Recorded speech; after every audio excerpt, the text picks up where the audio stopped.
Stickler is a favorite of mine because it's so very common.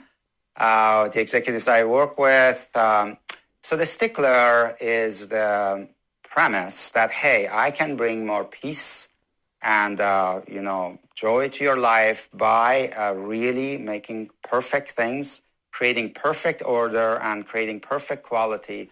And that's gonna be what brings me greatest satisfaction and peace. And in reality, the Stickler creates less perfection, not more. And it creates more anxiety, not less anxiety. And the way it does that is that the Stickler tries to make everything perfect.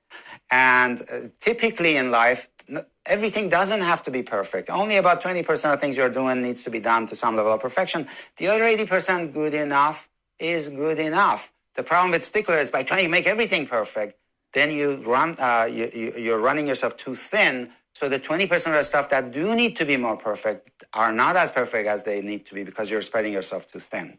The other thing is you're constantly anxious because things are constantly falling out of perfect order. No matter how hard you try, life is messier than you want it to be. So you're constantly anxious and making other people around you both anxious and discouraged because you're constantly telling them that what they're doing is not good enough.